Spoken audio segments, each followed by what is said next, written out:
हमारे नए एपिसोड्स का इंतजार है तो अभी हमारे YouTube चैनल को सब्सक्राइब करें और अपडेट्स पाएं। इंस्पेक्टर अनामिका की बहादुरी कहानी का पहला भाग। कानपुर शहर में लगातार युवा कलाकारों की हत्याओं से सनसनी फैल चुकी है। मारे गए सभी कलाकार प्रतिभाशाली थे और उनकी मौत का तरीका भी एक जैसा था, सीने पर लाल गुलाब और हाथ में अधूरा चित्र। इंस्पेक्टर अनामिका सिंह, अनुष्का शर्मा, एक बुद्धिमान और निडर पुलिस अधिकारी इस मामले को संभालती है। अनामिका को हर हत्या स्थल से एक ही डायरी का फटा हुआ पन्ना मिलता है, जिस पर एक रहस्यमयी शख्स का स्केच बना हुआ होता है।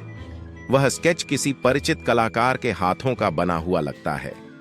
जांच के दौरान अनामिका को पता चलता है कि मारे गए कलाकार एक ही कला संस्थान के छात्र थे और उन सभी को एक गुमनाम कला प्रतियोगिता में भाग लेने के लिए आमंत्रित किया गया था। प्रतियोगिता के जज, प्रसिद्ध कला समीक्षक विक्रम कोचर भी संदेह के दायरे में आते हैं। उनकी सख्त आलोचनाओं से कई कलाकार हताश थे। साथ ही प्रतियोगिता के दूसरे प्रतिभागी भी संदिग्ध लगते हैं, क्योंकि उनमें से कोई भी विजेता नहीं बनना चाहता था। अनामिका को एक डिजिटल फोरेंसिक विशेषज्ञ की मदद से फटे हुए डायरी के पन्नों को जोड़ने में सफलता मिलती है। पूरी डायरी में एक विक्षिप्त कलाकार की कहानी लिखी होती है, जो अपनी कला को दुनिया के सामने लाने के लिए तरसता था, लेकिन असफल रहा। कहानी के अंत में कलाकार बदला लेने की कसम खाता है।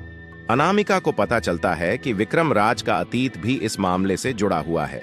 जांच में पता चलता है कि विक्रम राज असल में वही असफल कलाकार है जिसने सालों पहले बदला लेने की कसम खाई थी।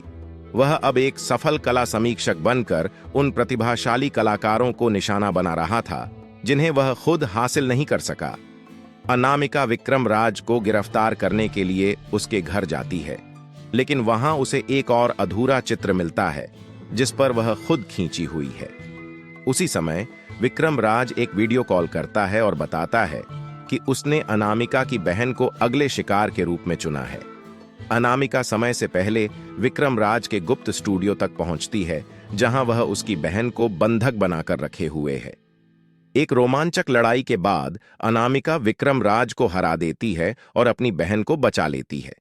विक्रम राज को गिरफ्तार कर लिया जाता है और डिस्ट्रिक्ट कोर्ट में सारे सबूत पेश किए जाते हैं और आखिरकार विक्रम राज को उम्र कैद की सजा सुनाई जाती है। और इस तरह इंस्पेक्टर अनामिका की बहादुरी और बुद्धिमानी से कलाकारों की हत्याओं का सिलसिला थम जाता है और इंसाफ की जीत होती है। हमारे नए एपिसोड्स का इंतजार है तो अभी हमारे YouTube चैनल को सब्सक्राइब करें और अपडेट्स पाएं।